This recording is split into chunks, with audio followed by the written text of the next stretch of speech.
Hi hello అండి అందరికీ నమస్కారం అండి ఫ్రెండ్స్ మన వీడియోలోనే టాపిక్ వచ్చేసి ఈపీఎఫ్ఓ ఉద్యోగ పెన్షనర్లకు సంబంధించి మరొక ముఖ్యమైన అప్డేట్ అయితే రావడం జరిగిందండి.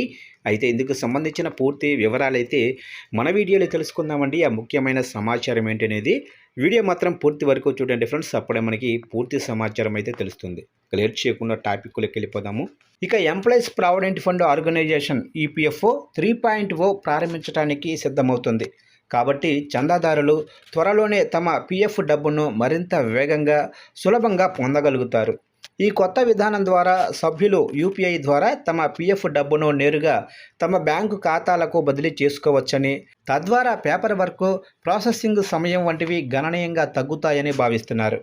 అయితే చాలామందికి ఉన్న సందేహం ఏమిటంటే, ఖాతా నుంచి ఎంత డబ్బు విత్డ్రా చేయొచ్చు, మొత్తం బ్యాలెన్స్ను తక్షణమే పొందవచ్చా?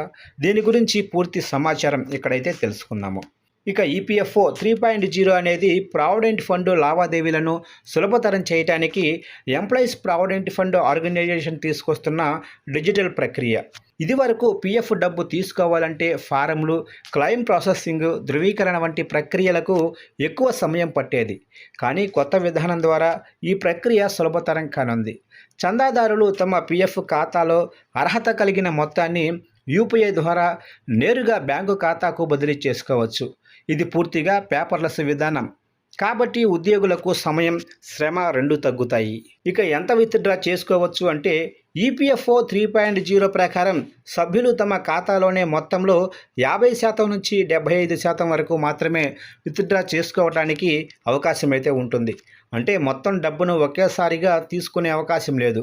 దీనికి ప్రధాన కారణం ఉద్యోగుల రిటైర్మెంటు భద్రత, అలాగనే భవిష్యత్తు కోసం కొంత మొత్తం ఖాతాలో తప్పనిసరిగా ఉండేలా ప్రభుత్వం నియమాలు రూపొందిస్తుంది. ఇక ఖాతాలో మినిమం బ్యాలెన్స్ ఎంత ఉండాలి అంటే, ఇక కొత్త నియమాల ప్రకారం పీఎఫ్ ఖాతాలో కనీసం 25% ఉండాలి. దీనిని ఉద్యోగులు తమ రిటైర్మెంట్ సమయంలో ఉపయోగించుకోవచ్చు. అయితే ఆటో సెటిల్మెంట్ పరిమితిని పెంచారు. ఇప్పటి వరకు ఆటో సెటిల్మెంట్ ద్వారా 1 లక్ష వరకు మాత్రమే క్లెయిములు త్వరగా ప్రాసెస్ అయ్యేవి. ఇప్పుడు ఈ పరిమితిని 5 లక్షలకు పెంచారు. దీనివల్ల సభ్యులు తక్షణ అవసరాల కోసం పెద్ద మొత్తాన్ని త్వరగా పొందగలుగుతారు. ఇక యూపీఐ ద్వారా పీఎఫ్ విత్డ్రా.